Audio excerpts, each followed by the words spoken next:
कलिना भूखंड गैरव्यवहार प्रकरणी मुंबई सत्र न्यायालयाची भुजबळांना तंबी, सुनावणीसाठी हजर रहा अन्यथा वॉरंट।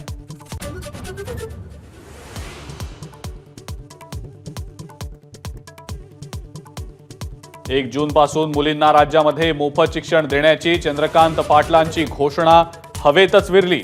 अर्धा जून महिना उलटला मात्र ना GR ना अंमलबजावणी।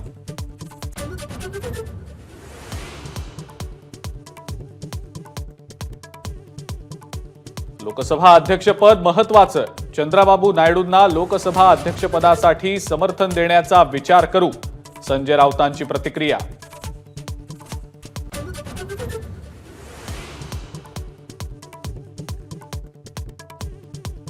वायकरांच्या मेव्हण्यानं वापरला EVM अनलॉक करणारा फोन, मंगेश पंडिलकर आणि निवडणूक आयोगाच्या ऑपरेटरवर गुन्हा दाखल, दोघांवर अटकेची टांगती तलवार।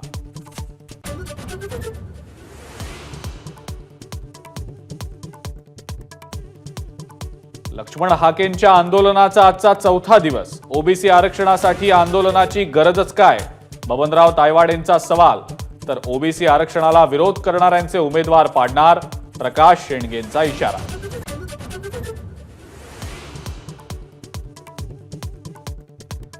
काश्मीरच्या वाढत्या दहशतवादाला रोख लावण्यासाठी अमित शहांच्या अध्यक्षतेखाली बैठक, ऑल आऊटच्या धर्तीवर मोठ्या मोहिमेची व्यूहरचना ठरणार।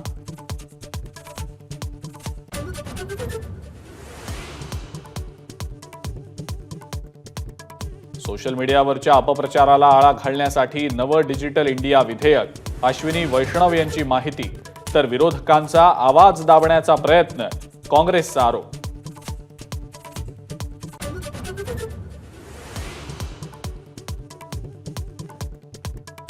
पुण्यातल्या अल्पवयीन मुलाला जामीन मंजूर करताना बाल हक्क न्याय मंडळाच्या सदस्यांनी चुका केल्याचा निष्कर्ष, सदस्यांना नोटीस, 4 ते 5 दिवसात स्पष्टीकरण देण्याचे निर्देश।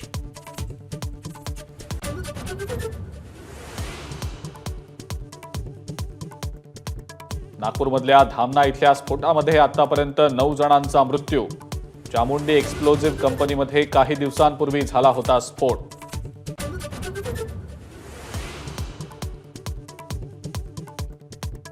राज्यात 12 जिल्ह्यांमधल्या 486 गावांवर धोकादायक दरडींचं संकट, रायगड, रत्नागिरी, पुणे आणि कोल्हापुरात दरडी कोसळण्याचा धोका।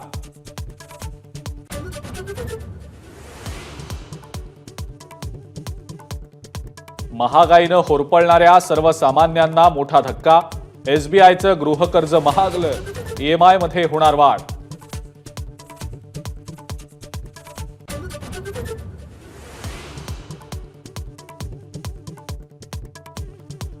आणि आज MHT CETचा रखडलेला निकाल लागणार, संध्याकाळी 6 वाजता निकाल जाहीर होणार।